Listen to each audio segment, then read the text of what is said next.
अस्सलामुअलैकुम dear students. Pre partition के आज के लेक्चर में हम जो टॉपिक डिस्कस करेंगे वो है उर्दू हिंदी कंट्रोवर्सी, जो कि 1867 में हुई। प्रीवियस हमने कुछ लेक्चर्स में जो है उर्दू हिंदी तनाज़ा पे बात भी की थी, लेकिन इसको डिटेल में जो है वो हमने डिस्कस नहीं किया। जब हमने सर सैयद अहमद ख़ान वाला टॉपिक मेंशन किया था मैंने, तो वहाँ पे ये चीज़ जो है वो हाईलाइट की गई थी कि सर सैयद अहमद ख़ान जो हैं वो पहले क्या चाहते थे, हिंदू मुस्लिम यूनिटी चाहते थे। लेकिन जब उनके दौर में हिंदी कंट्रोवर्सी स्टार्ट हुई, उर्दू और हिंदी ज़ुबान के दरमियान एक तनाज़ा जो है वो शुरू हुआ 1867 में। और ये स्टार्ट हुआ था बनारस से। बनारस एक रीजन है, वहाँ के जो हिंदू थे ना, उन्होंने सबसे पहले ये ऑब्जेक्शन उठाया था और कहा था कि हिंदी यानी कि जो हमारे पास देवनागरी स्क्रिप्ट है हम उसको फॉलो करेंगे, और उर्दू जिसको एक एडमिनिस्ट्रेटिव लैंग्वेज का स्टेटस दिया हुआ है उसको आप ख़त्म करें। तो ये जो इशू अराइज़ हुआ उसकी वजह से फिर सर सैयद अहमद ख़ान ने कहा था कि मुस्लिम्स और जो यहाँ पे हिंदूज़ हैं वो को एग्ज़िस्ट नहीं कर सकते। हालांकि वो पहले ख़ुद ही जो है हिंदू मुस्लिम यूनिटी की बात करते थे, लेकिन फिर बाद में इस इशू की वजह से उन्होंने टू नेशंस का कॉन्सेप्ट जो है वो सबसे पहले दिया था। तो आज के लेक्चर में हम बात करेंगे उर्दू हिंदी कंट्रोवर्सी की कंप्लीट हिस्ट्री क्या है और किस वजह से हिंदुओं ने जो है ये डिमांड रखी थी, और फिर यही कंट्रोवर्सी जो है किस तरह से कम्युनल डिविजन्स की जो है वो बाइस बनती है। जब मैं बात करती हूँ ना कम्युनल डिवीज़न का मतलब होता है कि इस सब कॉन्टिनेंट में जितनी कम्युनिटीज़ रहती थी अब वो आपस में डिवाइडेड होगी। पहले क्या थी, वो यूनाइटेड थी, उनके आपस के इतने इश्यूज़ नहीं थे। हम देखते हैं कि 1857 की भी जब आज़ादी की जंग लड़ी थी तो सबने मिल के लड़ी थी। उसके बाद जो है वो डिविजन्स होना स्टार्ट हुई। और जब हमने ये मैंने आपके सामने पीछे लेजिस्लेटिव काउंसिल्स का लेक्चर डिस्कस किया था, तो वहाँ पे हमने बात की थी कि जो हमारे पास ब्रिटिशर्स थे ना, उनकी एक पॉलिसी थी डिवाइड एंड रूल, और वो यही चाहते थे कि इस कम्युनिटी को डिवाइड किया जाए, सब कॉन्टिनेंट के और इंडिया के जो लोग हैं उनको डिवाइड किया जाए, क्योंकि जब कोई नेशन डिवाइडेड होती है वो उतनी ही वीक होती है। और ब्रिटिशर्स यही चाहते थे कि ये कम्युनिटीज़ जो हैं वो आपस में डिवाइडेड हो जाएं, ताकि नेक्स्ट टाइम जैसे 1857 में एक यूनाइटेड फॉर्म में जो है रिवॉल्ट आया था, तो फ्यूचर में ऐसा कोई रिवॉल्ट ना हो। इसीलिए उन्होंने क्या किया था, कम्युनिटी को ही डिवाइड कर दिया था। अब बनारस में जब ये इशू अराइज़ हुआ, बनारस के हिंदुओं ने उर्दू हिंदी कंट्रोवर्सी जो है वो स्टार्ट की, तो वहाँ पे ब्रिटिश के जो रूलर्स थे उन्होंने हिंदुओं का साथ दिया, ठीक है, और इस कंट्रोवर्सी को हाईलाइट किया। जो उनकी डिमांड थी हिंदुओं की कि जो Urdu as a administrative language यहाँ पे जिसको स्टेटस दिया उसको ख़त्म करें, और वही जो डिमांड थी हिंदुओं की वो मान ली गई। तो इस वजह से ये उर्दू हिंदी कंट्रोवर्सी जो है वो बहुत ज़्यादा यहाँ पे उसका एक सिग्निफिकेंट रोल जो है वो कहा जा सकता है, जिसने कम्युनल डिविजन्स को जो है वो स्टार्ट किया। उसके बाद और भी बहुत सारे इवेंट्स आते हैं, जहाँ पे पार्टीशन ऑफ बंगाल हो गई, और फिर 1909 में जब सेपरेट इलेक्टोरेट का राइट मुसलमानों को मिला, उस टाइम जो हिंदुओं का रिस्पांस था। फिर बाद में आगे बहुत सारे ऐसे इंसिडेंट्स आए जहाँ पे मुसलमानों को ये चीज़ रियलाइज़ हुई कि हिंदू जो है वो उनके फ़ायदे के लिए कभी नहीं सोचेंगे, और अगर ब्रिटिशर्स के बाद सब कॉन्टिनेंट में हिंदुओं का राज होता है तो हिंदू क्या है, मेजॉरिटी में है, और मुस्लिम्स क्या है, माइनॉरिटी में है। तो वो मेजॉरिटी जो है वो माइनॉरिटी को मार्जिनलाइज करेगी, उनको उनके बेसिक राइट्स से डिप्राइव करेगी। इसीलिए फिर मुसलमानों ने जो है वो सेपरेट नेशन के सेपरेट होमलैंड की तरफ जो है वो मार्च किया।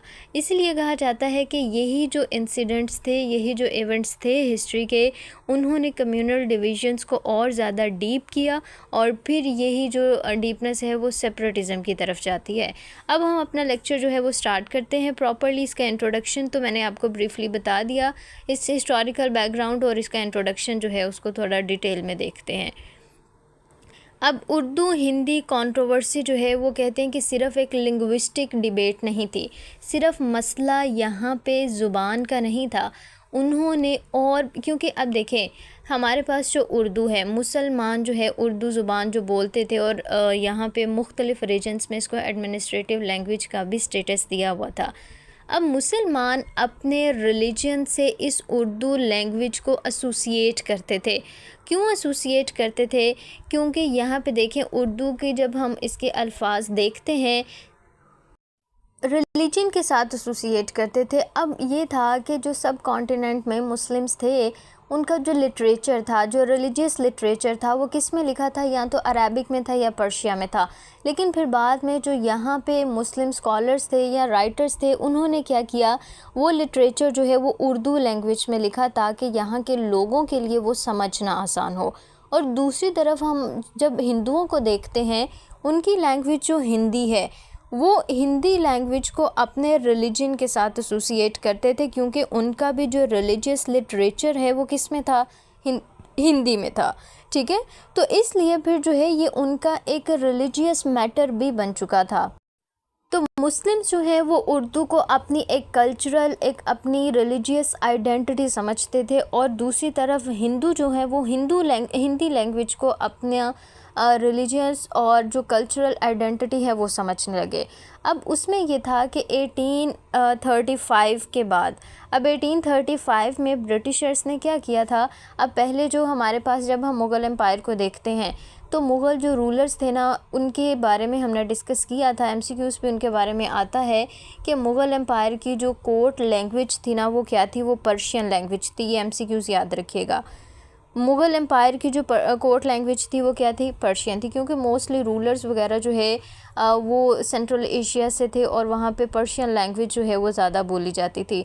अब पर्शियन लैंग्वेज के बाद जो है यहाँ पे जो लिटरेचर था और जो हमारे पास एजुकेशनल करिकुलम था मुसलमानों का, उसको या फिर उस रीजन का, उसको चेंज कर दिया गया था उर्दू के साथ। उर्दू जो है ना, यहाँ पे एक मिक्सचर हम कह सकते हैं कि इसमें डिफरेंट जो हमारे पास लैंग्वेजेस है ना, उनकी अमलगमेशन जो है वो हमें नज़र आती है। उर्दू में आप अल्फाज देखें, कुछ हमारे पास अरबी के अल्फाज हैं, कुछ टर्किश लैंग्वेज के हैं, और कुछ हमारे पास जो है वो पर्शियन लैंग्वेज के हैं।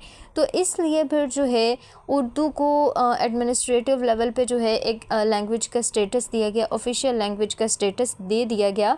और फिर बाद में ब्रिटिशर्स ने भी जो है 1835 में इसको एडमिनिस्ट्रेटिव लैंग्वेज का स्टेटस दे दिया था।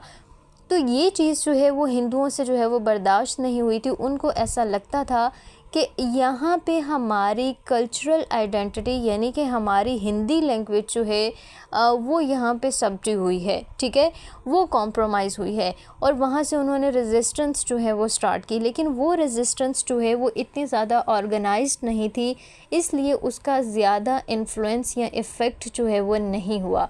लेकिन जो बनारस में फिर मूवमेंट स्टार्ट होती है 1867 में, और जिससे उर्दू हिंदी कंट्रोवर्सी स्टार्ट होती है, इसकी वजह से जो है फिर क्या हुआ था कि जो ब्रिटिश गवर्नमेंट है उस पर बहुत ज़्यादा प्रेशर आया था, और उसने ये कम्युनल रिफ्ट्स को ख़त्म करने के लिए क्या किया था, हिंदुओं की जो डिमांड थी ना कि देवनागरी स्क्रिप्ट जो है उसको यहाँ पे जो है इम्प्लीमेंट किया जाए। मैं आपको दिखा भी देती हूँ कि देवनागरी स्क्रिप्ट क्या है।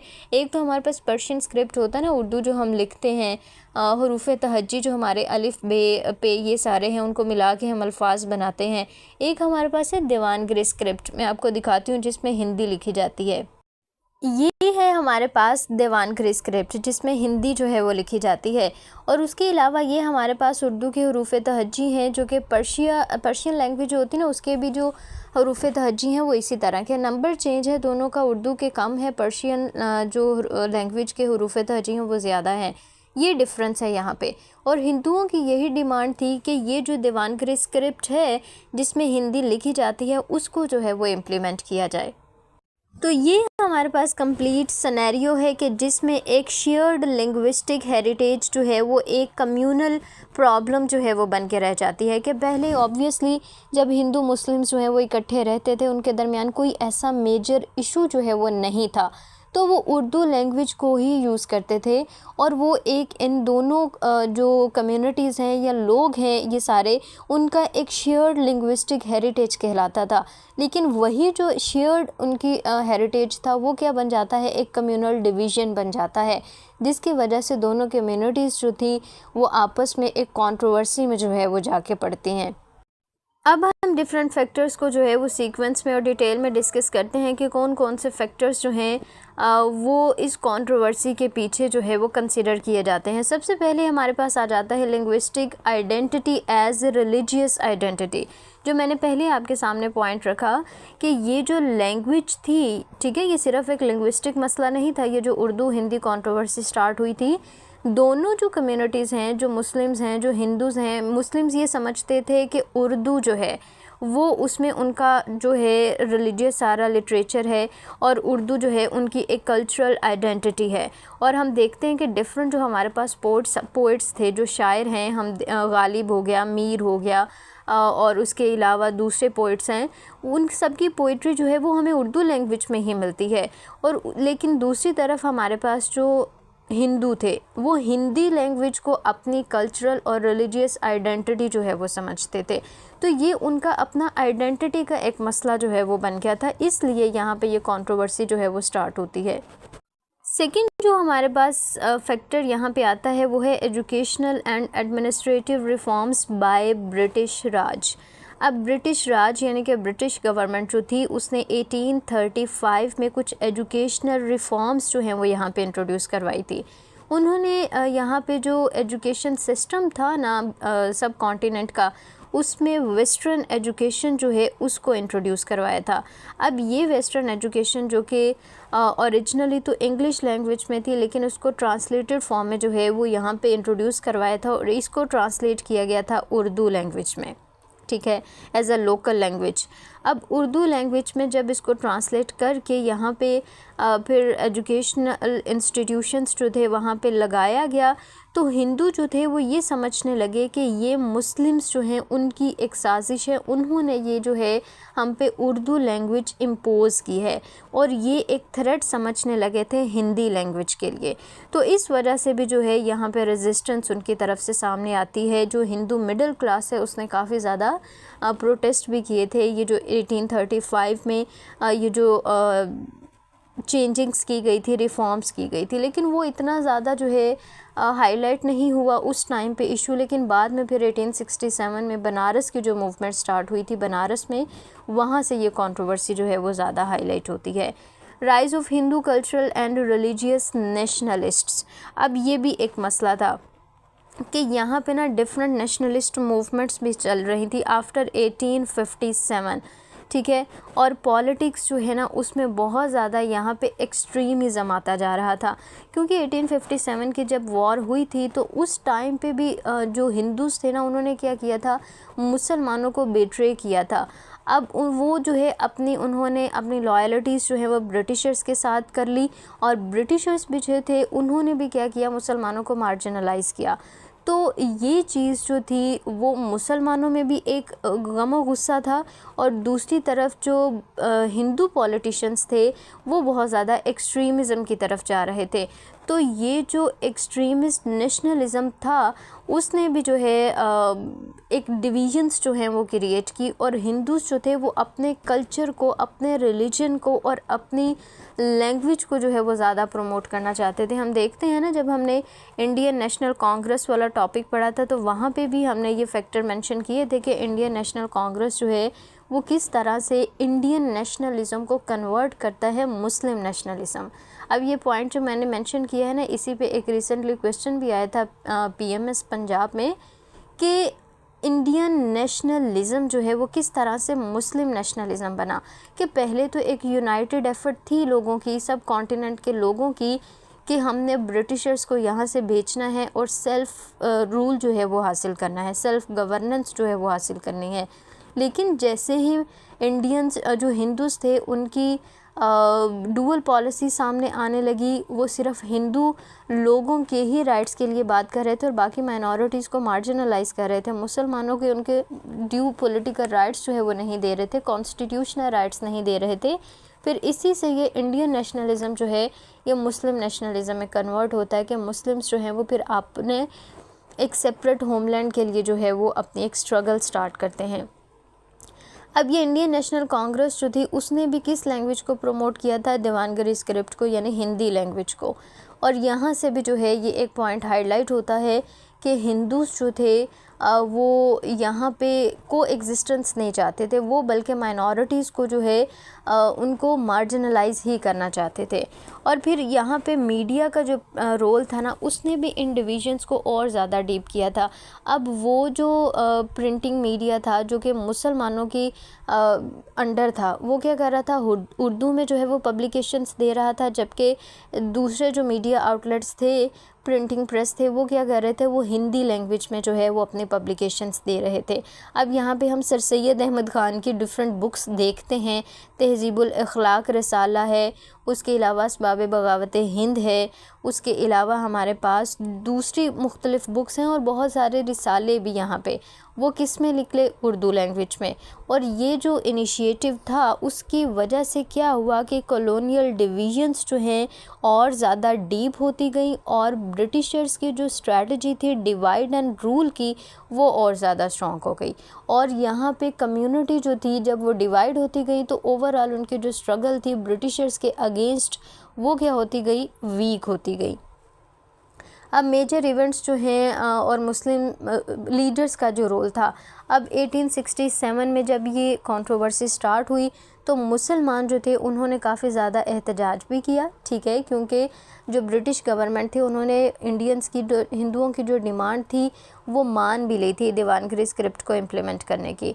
और सर सैयद अहमद ख़ान जो कि पहले मुसलमान और हिंदुओं की यूनिटी चाहते थे, फिर बाद में उन्होंने ख़ुद जो है ये इस तरह की स्टेटमेंट दी कि मुसलमान और हिंदू जो हैं वो इस रीजन में कोएग्जिस्ट नहीं कर सकते, ठीक है। जो मेजॉरिटी है वो माइनॉरिटी को मार्जिनलाइज करने की कोशिश करेगी। फिर उसके बाद मुसलमानों ने उर्दू के डिफेंस के लिए डिफरेंट सोसाइटीज़ बनाई, जैसा कि हमारे पास अंजुमन तरक्की उर्दू आता है, और मुख्तलिफ फिर उर्दू में रिसाले निकाले, और मुख्तलिफ जो है इस तरह की ऑर्गेनाइजेशंस बनी हमारे पास कि जिसके थ्रू जो है उर्दू लैंग्वेज को प्रोटेक्ट करने के लिए जो है वो कोशिशें की। और फिर हिंदी जो है लैंग्वेज में, अब यहाँ पे जो हिंदू थे वो अपनी हिंदी लैंग्वेज को उसी तरह से प्रमोट कर रहे थे जिस तरह से मुसलमान जो हैं वो उर्दू लैंग्वेज को प्रमोट कर रहे थे, और इस तरह से बहुत ज़्यादा एक्सट्रीमिज़म जो है वो हमारे सामने आता है। और इसके कॉन्सिक्वेंसेस क्या हुए कि मुसलमान जो थे ना, उनको अपनी पॉलिटिकल आइडेंटिटी स्ट्रेंथन करने का मौका मिला।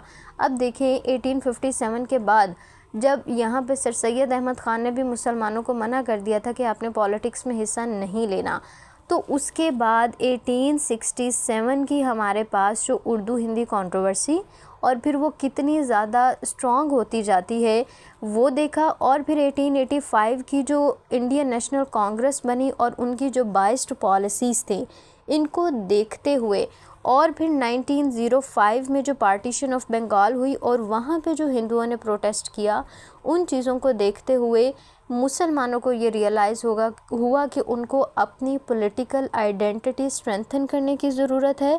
उनको एक यूनाइटेड प्लेटफॉर्म चाहिए जिसके थ्रू वो अपने पॉलिटिकल राइट्स के लिए बात कर सकें, आवाज़ उठा सकें। और फिर उसी के बाद जो है वो 1906 में उन्होंने अपनी पॉलिटिकल रिप्रेजेंटेशन के लिए एक पॉलिटिकल पार्टी बनाई, ऑल इंडिया मुस्लिम लीग के नाम से, ठीक है। तो यही इवेंट्स जो हैं ये पाकिस्तान मूवमेंट को स्ट्रेंथन भी करते जा रहे थे। और कम्युनल पॉलिटिक्स जो है वो इंस्टीट्यूशनलाइज हुई कि कम्युनिटीज़ जब डिवाइड हुई और हर कम्युनिटी अपने अपने राइट्स के लिए बात करना स्टार्ट हुई, तो यहाँ पे फिर कम्युनल पॉलिटिक्स चली। कम्युनल पॉलिटिक्स का मतलब है कि नेशनल कांग्रेस जो थी, इंडियन नेशनल कांग्रेस, वो हिंदुओं की एक रिप्रेजेंटेटिव पॉलिटिकल पार्टी बन गई, और जो ऑल इंडिया मुस्लिम लीग थी वो मुसलमानों की एक पॉलिटिकल रिप्रेजेंटेटिव पार्टी बन गई। और टू नेशन थ्योरी का कॉन्सेप्ट जो है वो यहाँ पे राइज़ हुआ, जो कि सबसे पहले सर सैयद अहमद ख़ान ने यहाँ पे पॉइंट आउट किया, जो कि ये दोनों नेशंस हैं, एक सेपरेट नेशन है। कौम वो होती है ना, नेशन की जब हम डेफिनेशन देखते हैं, कौम वो होती है जिसकी यहाँ पे जो है शेयर्ड इंटरेस्ट होते हैं, शेयर्ड उनका कल्चर होता है।